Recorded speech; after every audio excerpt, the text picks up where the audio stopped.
নবী রাহমাতুল লিল আলামিন দয়ার নবীজি প্রাথমিক জমানায় কালিমার দাওয়াত যখন দেন, প্রথম জমানায় কালিমার দাওয়াত দেন, আমার মুসলমান বাবাজিরা মক্কা নগরীতে এমন একজন মহিলা ছিলেন যেই মহিলাটার একটা মাত্র কন্যা সন্তান। কয়টা? একটা সন্তান। আর এই সন্তানের দিকে তাকায় এই মহিলা জীবনে বিয়ে বসে নাই, দ্বিতীয় বিয়ে বসে নাই। এ বাবাজিরা, বন্ধুরা আমার, যুবতী মেয়েটার বয়স যখন 14 বছর, 14 বছরের কালে ওই বৃদ্ধা মহিলাটা তখন তার মেয়েকে ডাক দিয়ে বলে, মা গো চলো দেখি আমি আর তুমি দয়াল নবীর দরবারে চলে যাব, আল্লাহর নবী রাহমাতুল লিল আলামিনের কাছে যায় কালিমা গ্রহণ করো, কালিমাটা গ্রহণ করো। মান ক্বালা লা ইলাহা ইল্লাল্লাহ ফাদাখালাল জান্নাহ। ও মুসলমান, যে কালিমা গ্রহণ করবে তার জাযা হলো জান্নাত। জুড়ে বলা যাবে কি সুবহানাল্লাহ? আর একটু জুড়ে বলুন আল্লাহু আকবার। রে মুসলমান, লা ইলাহা ইল্লাল্লাহ কেমনে বলবা? এটা শুধু মুখে বলার নাম নয়। আল্লাহ যে আমার রিজিক দাতা, আল্লাহ যে হায়াতের মালিক, মৌতের মালিক, আল্লাহ ভালো মন্দ সবকিছুর মালিক, সব দিক দিয়ে আল্লাহ মানার নাম হলো লা ইলাহা ইল্লাল্লাহ।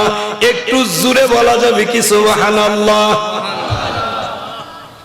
কিন্তু কিছু মানুষ আছে দেখবেন লা ইলাহা ইল্লাল্লাহ মানে ঠিক, কিন্তু নামাজে যায় না। লা ইলাহা ইল্লাল্লাহ মানে ঠিক, এবারে গাড়ি চালার ক হ্যাঁ গাড়ি না চালাইলে আল্লাহ খাওয়াইবো, এরকম কিছু বলুন না আসেনি? আমার দোকান না থাকলে আল্লাহ খাওয়াইবো, আমার এই গৃহস্থির কাজ না থাকলে আল্লাহ খাওয়াইবো।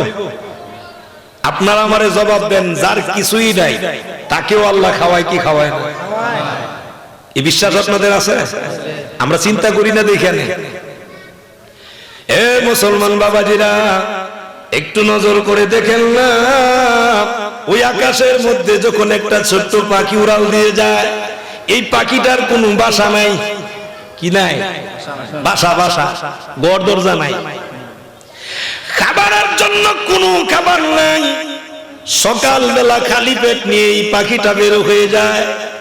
সন্ধ্যা যখন হয়ে যায়, এই পাখিটার পেটটা ভরে যিনি দেন বলেন তিনি কে?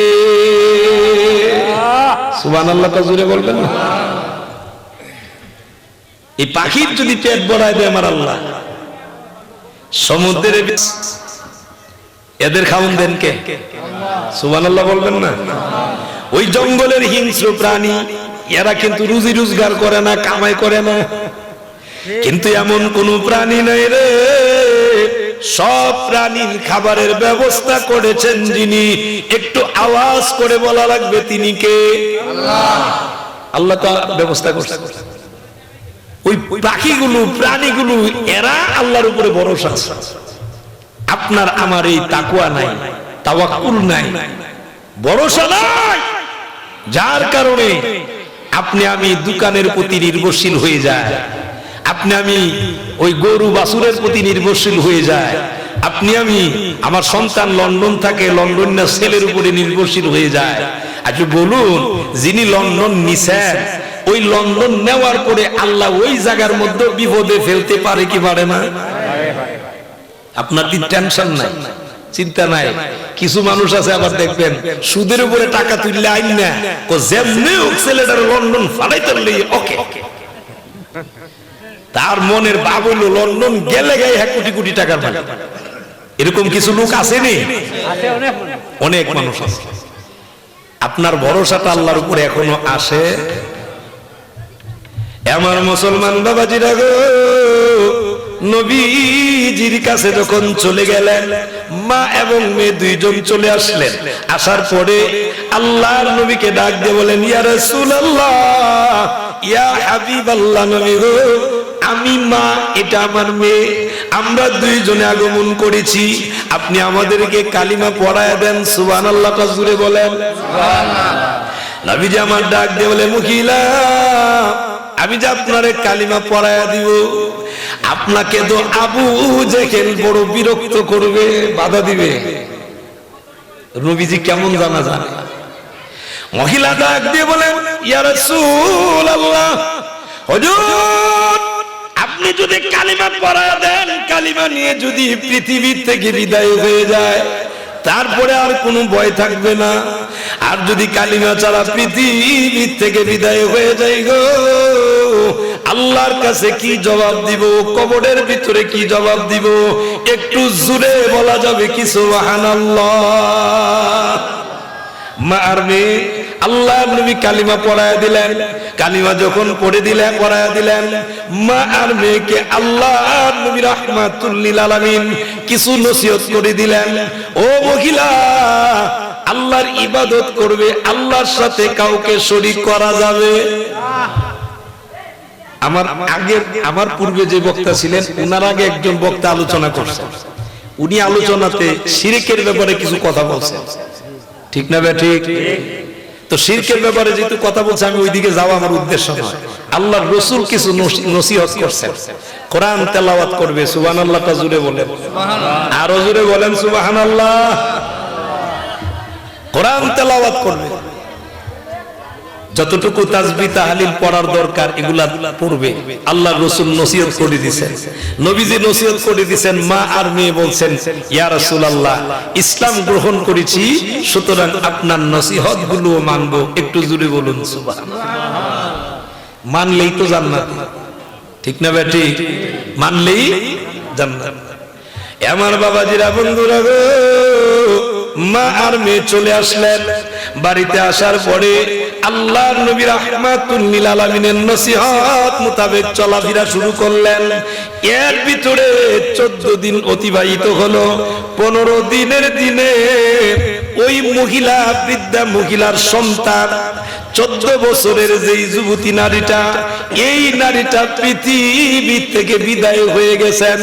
ইন্না লিল্লাহি ওয়া ইন্না ইলাইহি রাজিউন। আমরা পড়ি ঠিক, কিন্তু বুঝি কি না। আমরা আসছি কার কাছ থেকে? যদি বলেন আবার আল্লাহর কাছে যাওয়া লাগবে, ঠিক না বেটি? যেহেতু আল্লাহর কাছে যাওয়া লাগবে, এটা শুধু মানুষ মারা গেলেই পড়ে এরকম না। আপনার কোনো কিছু হারায় গেলে আপনি পড়বেন ইন্না লিল্লাহি ইন্না ইলাইহি, আপনি পড়বেন, দেখবেন আপনি যে জিনিস হারাই ফেলছেন এটার ব্যবস্থাটা আল্লাহ করে দিবেন। আরো জোরে বলেন। আপনি একটা জিনিস কোথায় যেন রাখছেন, স্মরণ আসতেছে না, আপনি কিছু সময় ইন্না লিল্লাহ পড়তে থাকেন, দেখবেন আপনার স্মরণ হয়ে যায়। স্মরণ করায় দেন যিনি, বলুন তিনি কে? আল্লাহ। আপনার ঘরের বাতি নিভে গেছে, আপনি ইন্না লিল্লাহ পড়েন। আপনি একটা বিপদে পড়ে গেছেন, ইন্না লিল্লাহ পড়েন। সুবহানাল্লাহটা জোরে বলেন। সুতরাং এই আয়াতের অনুবাদ আমরা অনেকেই জানি না, বিদায় আমরা মনে করি শুধু মরণের বেলায় মনে করা লাগে, ঠিক না? আমার মুসলমান বাবাজিরা গো, আল্লাহর নবী রাহমাতুল লিল আলামিন দিনের দাওয়াতি কাজে একটু বাহিরে চলে গেলেন। এই দিক দিয়ে এই মেয়েটার দাফন কাফনের কাজ কমপ্লিট হয়ে গেল। কমপ্লিট হওয়ার পরে ও মুসলমান, এই দিক দিয়ে আবু জেহেল ভালো মানুষ না খারাপ মানুষ? আবু জেহেলের চরিত্রের কিছু লোক আমগো সমাজের ভিতরে আছে, কথা কয় না? আছে না নাই? এটা হলো কিলিকবাজি, ফিল লাগাইনার মানুষ। এরকম কিছু লোক আসেনিও, কিলিকবাজি কিছু মানুষ আছে। আবু জেহেল ওই বৃদ্ধা মহিলার বাড়িতে চলে গেলেন, গিয়ে ডাক দিয়ে বলে, মহিলা তুমি জানো না গো, আমাদের 360টা দেব দেবীর পূজা যদি করতা তাইলে তোমার এই মেয়েটা মরতো না। এত আস্তে নাউজুবিল্লাহ বললেন, আরো জোরে বলেন না নাউজুবিল্লাহ। হায়াতের মালিক কে? আল্লাহ। মৌতের মালিক কে? আল্লাহ। আল্লাযী খালাকাল মাউতা ওয়াল হায়াতা লিয়াবলুয়াকুম আইয়ুকুম আহসানু আমালা। আল্লাহ বলছেন, আমি মৌত আগে সৃষ্টি করছি, হায়াতটা পরে সৃষ্টি করছি। সুবহানাল্লাহটা জুড়ে বলেন। আগে মৌত, পরে হায়াত। কেন? কারণ নির্দিষ্ট মৌতটা নির্ধারিত, মরণ লাগবেই। যেহেতু মরণ লাগবে এই জন্য মরণটা আগে সৃষ্টি করে দিয়ে জানাই দিলাম, তোমারে কিছুদিনের জন্য পাঠাইছি, কিছুদিন পরে তুমি আমার কাছে আসা লাগবে।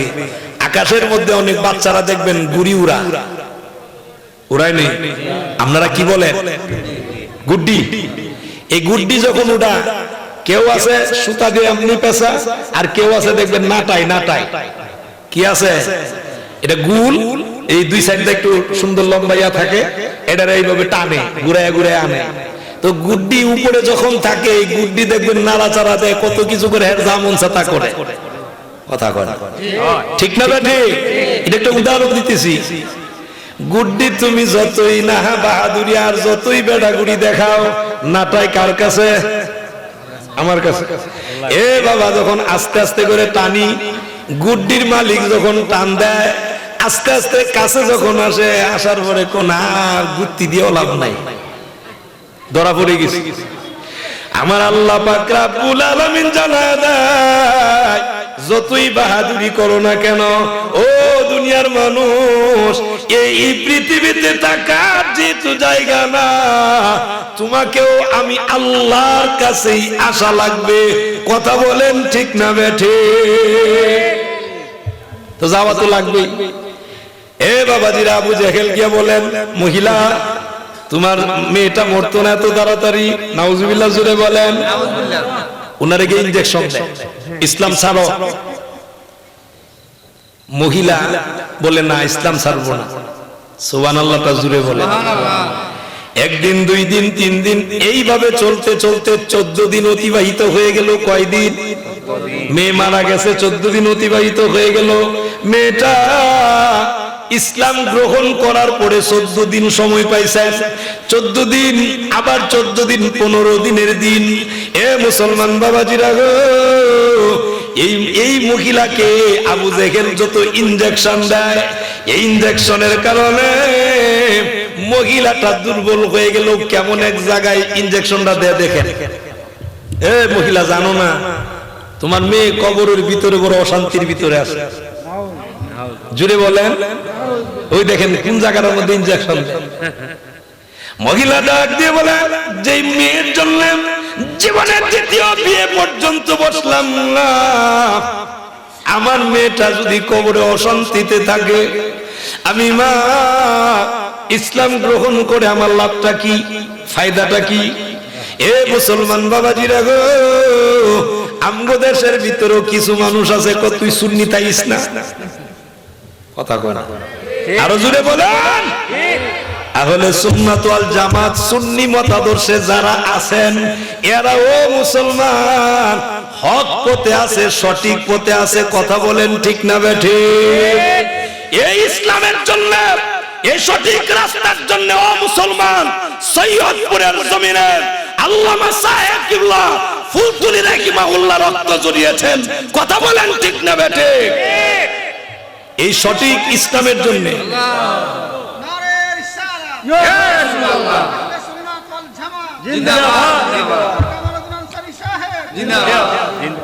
শুধু আল্লামা সাহেব কিবলা ফুলতুলি রাহিমাহুল্লাহ করছেন এরকম নয়। ও মুসলমান, জেনে রাখবেন, আলেমের ফ্যাক্টরি বলা হয় শর্ষিনার জমিনকে। সেই শর্ষিনার জমিনে আল্লাহর ওলিরা খেদমত করে গেছেন এই আহলে সুন্নাত ওয়াল জামাত সুন্নি মতাদর্শের জন্য। একটু জোরে বলুন সুবহানাল্লাহ। ঐতিহ্যবাহী সোনাকান্দা দরবার, যেই দরবারে যদি সুযোগ হয় যাবেন, লক্ষ লক্ষ মানুষ যেই মাহফিলে চলে, সবের মাহফিল হয়। পাশাপাশি ঐতিহ্যবাহী ফান্দাক দরবার শরীফ, ব্রাহ্মণবাড়িয়া জেলা, নাসিরনগর উপজেলা, হবিগঞ্জের শেষ বর্ডার, ঐতিহ্যবাহী ফান্দাক দরবার শরীফ।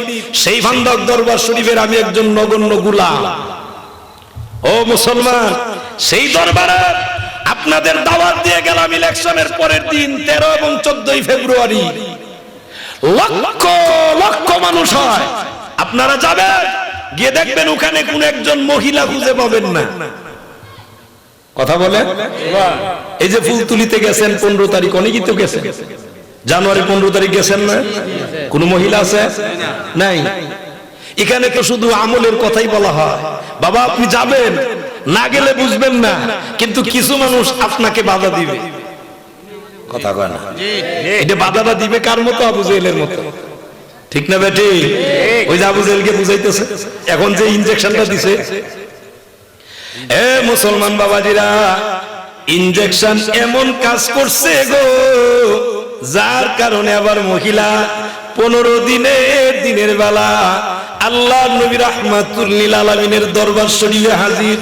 এবার গিয়া হাজিরে বলেন, ইয়া রাসূলুল্লাহ, ইয়া হাবিবাল্লাহ, নবী গো, আমার ঈমান আমারে ফেরত দেন। নাউজুবিল্লাহ, জুড়ে বলেন। আমি আর মুসলমান থাকবো না। কেন আমি ইসলাম গ্রহণ করলাম? যে ইসলাম গ্রহণ করার পরেও আমার মেয়েটা কবরে অশান্তি।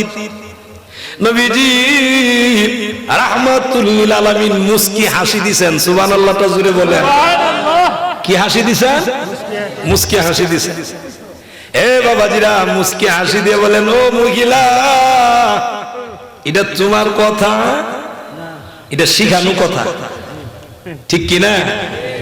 আবু জেহেল যে শিখাই দিছে, এটা শিখানো কথা। মহিলা ডাক দিয়ে বলেন, যার কথাই হোক, আমার মেয়ে অশান্তিতে আছে, আমার ইসলাম আমারে ফেরত দেন, আমি আর মুসলমান থাকবো না। নবীজি বললেন, তোমার মেয়েটা কবরের ভিতরে খুব সুখে শান্তিতে আছে। আরো জোরে বলেন। এই কবরের সুখ শান্তি দরকার আছে না নাই? কয়দিন মেয়েটা কয়দিন পাইছে? 14 দিন। আপনারা ওয়াজের ভিতরে আছেন তো? মেয়েটা কয়দিন ইসলাম পাইছে? মাত্র 14 দিন। এই 14 দিন ইসলাম মানার পরে কবরের ভিতরে কতটা সুখে শান্তিতে আছে একটু জোরে বলেন সুবহানাল্লাহ। এই কথাটাই আমি আপনাদেরকে শোনাইতেছি। খারাপ লাগতেছে আপনাদের? আর একটু চলতো না সাইরা দিতাম? ওয়াজ চলতো নি না সাইরা দিতাম? তো ডান হাতটা উঁচু করে বলেন আল্লাহু আকবার। অনেকের ঘুমাই পড়ছে, অনেকে হাত উঠাইছে না। যারা হাত উঠাইছে না, আমি বলি, আপনি যদি হাত না উঠান, আপনি এই মজলিসে যদি আল্লাহর পক্ষে সাক্ষী না দিতে পারেন, এটা যদি আল্লাহর ক্যামেরায় আছে না, কিয়ামতের দিন এই উসিলা তো আল্লাহ আপনার মাপ দিতে পারে, ঠিক কি না? এজন্য ডান হাতটা ভালো করে উঁচু করে বলেন আল্লাহু আকবার। আমরা তো আল্লাহর স্লোগান দিছি, আর আল্লাহর স্লোগান বড় করে দেওয়ার কথা আল্লাহ নিজে বলে দিছে। আরো জোরে বলেন সুবহানাল্লাহ। আল্লাহর স্লোগান দেওয়ার দরকার আছে না নাই? আরে বেঈমান কাফের, এদের কলিজায় কাপন ধরবে এক একজন মুসলমান। ও দুনিয়ার মুসলমান, জেনে রাখেন, এক একজন মুসলমান হযরত শাহজালাল ইয়ামানি মুজাদ্দিদ রাহিমাহুল্লাহর মতো ওনারা এমন সৈয়দ নাসিরউদ্দিন সিপাহসালাহ রাহমাতুল্লাহ আলাইহির মতো আযান দিলে আযানের ধ্বনিতে গৌর গোবিন্দের রাজপ্রাসাদ ভেঙে টুকরা টুকরা হয়ে যায়। কথা বলেন ঠিক না বেটি? আমরা তো সেই জাতি, আমরা মুসলমান সেই জাতি। মুসলমান ভয় পাওয়ার লোক না, সেই জাতি না। যুগ জমানা পাল্টে দিতে চাই না হাজার জন, একজনই আনতে পারে জাতির জাগরণ। কথা বলেন ঠিক না বেটি? আপনার মধ্যে তো সেই আমল থাকা লাগবে। আপনিও তো এই পরিবর্তন করা দরকার আছে না নাই?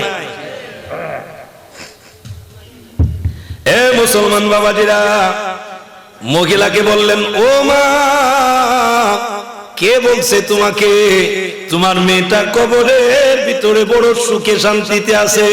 মহিলা ডাক দিয়ে বলেন, ইয়া রাসূলুল্লাহ, আমার মেয়েটা বড় অশান্তিতে আছেন। আল্লাহর নবী রাহমাতুল লিল আলামিন ডাক দিয়ে বললেন, ও মহিলা, চলো দেখি তোমার মেয়েকে কোথায় তুমি কবরস্থ করেছো, ওই কবরে আমাকে নিয়ে যাও। আল্লাহর নবী রাহমাতুল লিল আলামিন বললেন, তুমি আমাকে নিয়ে যাও। মহিলাটা পিছনে, আল্লাহর নবী সম্মুখে। মহিলাটা বলে দিলেন, এ বাবাজিরা, যেই কবরে কবরস্থ করা হয়েছে ওই কবরের সামনে যাওয়ার পরে নবীজি আমার বললেন, আপনি এখানে দাঁড়ান। সুবহানাল্লাহটা জোরে বলেন। মহিলাটা দাঁড়ান, নবীজি কাছে গেলেন। এ বাবাজিরা, আল্লাহর নবী ওই যুবতীটাকে ডাক দিবেন, বলুন দেখি রে, নবীর উম্মত হিসাবে একটু আওয়াজ দিয়ে বলা লাগবে, আল্লাহর নবী যদি মৃত যুবতীটাকে কবর থেকে ডাক দেয়, যুবতীটা উঠবে কি উঠবে না? এই বিশ্বাস আপনাদের আছে না নাই? সুবহানাল্লাহ তো জোরে বলেন। সুবহানাল্লাহ। ইসারুল্লাহ ওই পুরাতন কবরের কাছে গিয়ে ডাক দিল, কুম্বিজনিল্লাহ বললেই উঠে গেছে। সুবহানাল্লাহ তো জোরে বলেন। সুবহানাল্লাহ। আর আমার নবী যে ভিতরে চিন্তা করছে আল্লাহর হুকুমে, এটা বলে অনেকে বলতে রাজি না। ঠিক না বেটে? ও মুসলমান বাবাজিরা, মৃতরে জিন্দা করছেন বাবাজিরা গো। এই মুহূর্তে আল্লাহর নবী রাহমাতুল লিল আলামিন বলেন, যুবতীরা ডাক দিছে, ও যুবতী, আল্লাহর হুকুমে তুমি কবর থেকে বাহিরে উঠে আসো। একটু জোরে বলুন সুবহানাল্লাহ। বুখারীর হাদিস শুনাইতেছে। বলার সাথে সাথে যুবতীটা কবরের ভিতর থেকে বাহিরে আসলেন। লাব্বাইকা ইয়া রাসূলুল্লাহ, ওগো নবী, আমি আপনার সামনে হাজির। আল্লাহ রাসূল জিজ্ঞেস করেন, এখন মহিলা দেখতেছে না তার মেয়েটা যে উঠছে, দেখতেছে না? দেখতেছে। এমনি মহিলাটা চোখ দিয়ে পানি ছেড়ে দিয়েছেন। রাসূল বলছেন, এখন রাসূল বলার সাথে সাথে উঠছে, আবু জেহেল আমারে কি ভুলটা না বুঝাইলো। এখন মহিলাটা বুঝতেছে। ঠিক না বেটি? আমার বাবাজিরা গো, আল্লাহর নবী জিজ্ঞেস করেন, যুবতী, তোমার কাছে জানতে চাই, বলো দেখি গো, এই কবরের ভিতরে তুমি কেমন আছো? ইসলাম গ্রহণ করার কারণে কবরের ভিতরে সুখে আছো না অসুখে আছো? যুবতীটা মুচকে হাসি দেয়, আল্লাহর নবীকে জবাব দেয়, ইয়া রাসূলুল্লাহ, ইয়া হাবিবাল্লাহ, নবী গো, আমি 14 দিন ইসলাম মানার কারণে এই কবরের ভিতরে আমাকে যখন কবরস্থ করা হয়েছে, মুনকার নাকির আসলেন, মান রাব্বুকা, জিজ্ঞেস করলেন তোমার রব কে? সুবহানাল্লাহ তো জোরে বলেন। সুবহানাল্লাহ। হুজুর, আমি জবাব দেওয়া লাগে নাই, ওই কবরের ভিতরে আমাকে যখন জিজ্ঞেস করা হয়, মান রব্বুকা, তোমার রব কে, এমনি দেখে একটা নূরের লাইট, নূরের আলো উনি দাঁড়িয়ে গেলেন। এবার ওনারে জিজ্ঞেস করে মুনকার আর নাকির, মান আনতা, কে তুমি? নূরের লাইটটা জবাব দেয়, চিনতে পারো না, আমি এই যুবতীর 14 দিনের কুরআন তেলাওয়াত। কয় দিনের? 14 দিনের কোরআন তেলাওয়াত। কিমন মানাটা মানছে। আর আমরা দেশের যুবকে, হ্যাঁ বেটা, কোরআন তেলাওয়াত মোবাইলেও শুনে না, এত কোরআন তেলাওয়াত জানেও না, কোরআন তেলাওয়াত করেও না, বরং মোবাইলের মধ্যে ইয়ারফোন লাগায় ভাড়াইল। আসেনি? জুড়ে বলেন বাবারে, হ্যাঁ কি বাপরে। পিছন দিক দিয়ে আরেকবার মোটরসাইকেলের হরন দিতেছে, রাস্তা আরেকবার হরন দিতেছে, এবার হরন শুনে না, শুনবো কেমনে? হের দিল মন এটা তো গানের ভিতরে দিয়ে লাইছে, কথা কয় না তো, গানের ভিতরে মন দিয়ে লাইছে। এবার যারা মোটরসাইকেল দাঁড় করায় থাক না গিয়া, কই মিয়া কই আছো, ভালো রে, মজার গান শুনতেছিলাম, যা খবর আড্ডি জাগাত রাখতো না, কথা কয় না, আড্ডি জাগাত রাখবে না। তুই যেই কান দিয়া গান শুনস, এই কানের ভিতরে সীসা ঢেলে দেওয়া হবে। যেই চোখ দিয়া তুই নারীর অর্ধ উলঙ্গ নারী দেখস, এই চোখ তোর অন্ধভাবে উঠানো হবে, দুইটা পা উপরের দিক দিবে আর তোর মাথা দিবে নিচের দিক দিয়া। প্রশ্ন করা হবে, আল্লাহ আমরা তো অন্ধ ছিলাম না? আল্লাহ বলবে, দুনিয়ার যে উল্টা চলছস, দুনিয়ার কি চলছ? উল্টা উল্টা উল্টা। আল্লাহ যেইভাবে বলছে এইভাবে চলছে না, কথা কয় না। এরকম কিছু মানুষ আসেনি? আবার দেখবেন সমাজের ভিতরে এখন যা চলছে আর কি, হাউজি বাম্পার এটাও মাইকিং করে বলে, কথা কয় না। গুনার কাম হাউজি বাম্পার এটা মাইকিং করে দাওয়াত দেয়। গানের আসর হবে, ওই গানের আসরের দাওয়াত দেয় মাইক দিয়া, কথা কয়। এগুলা কিয়ামতের আলামত, কিয়ামতের চলছে তো। আপনার তো ভয় নাই, আপনি যে মারা যাবেন, আপনি যে কবরে যাবেন। এরপরে দেখবেন কিছু বাড়িতে আছে বিয়ার নাম দিয়া, গায়ে হলুদের নাম দিয়া, আসেনিও? জুড়ে বলেন আসেনিও? গায়ে হলুদের নাম দিয়া ব্যাকসিট আইন না, ওরে বাবা রে বাবা, এমন জুড়ে বাজনা বাজা, মসজিদের বিল্ডিং পর্যন্ত কাঁপে। কথা কয় না, না হইলে আমার বইলেন যে হুজুর না এরকম হয় না, তেতুয়াতে মনে এরকম কাজ হয় না, আসেনি? হিসাব কিন্তু দেওয়া লাগবে। এজন্য আল্লাহ রাসূল বলছেন এমন একটা সময় আসবে যে সময় একটা মানুষ গান শুনতে চাইবে না, কিন্তু তার কানের ভিতরে গান পৌঁছায়া দেওয়া হবে। নাউজুবিল্লাহ। এখন তো সেই জমানা, আপনি শুনতে চাচ্ছেন না কিন্তু হ্যাঁ জোরে আওয়াজ দিয়ে আপনারা শুনাইতেছে। কথা বলে আমি শোনার টুকরা যুবক যারা, তাদেরকে বলবো, অনুরোধ করে বলবো, ও যুবক, আজকের যুবক আগামীর ভবিষ্যৎ। এই আগামী বলতে এই দুনিয়ার আগামী না, তুমি আগামীর ভবিষ্যৎ মানে তুমি জান্নাতে যাওয়ার রাস্তাটা তালাশ করো। ও মিয়া, তুমি মেসিরে অনুসরণ করো না, রোনালদোরে অনুসরণ করো না, এদেরকে অনুসরণ করলে জাহান্নামে সুনিশ্চিত যাওয়া লাগবে। কথা বলেন ঠিক না বেটে? আপনি অনুসরণ করা লাগবে আল্লাহর রাসূলকে। আল্লাহর রাসূলকে যদি অনুসরণ করেন সুনিশ্চিত আল্লাহর তৈরি জান্নাতি মেহমান হওয়া যাবে। কিন্তু রাসূলকে অনুসরণ করি না। এই মজলিসে এমন বহু মানুষ আছে যাদের মাথায় টুপি নাই। কি নাই? টুপি নাই। এক দুই, এই মজলিসে এমন বহু মানুষ আছে আজকের এশারের নামাজও পড়ছে না। কথা কয় না? এশারের নামাজও পড়ে নাই।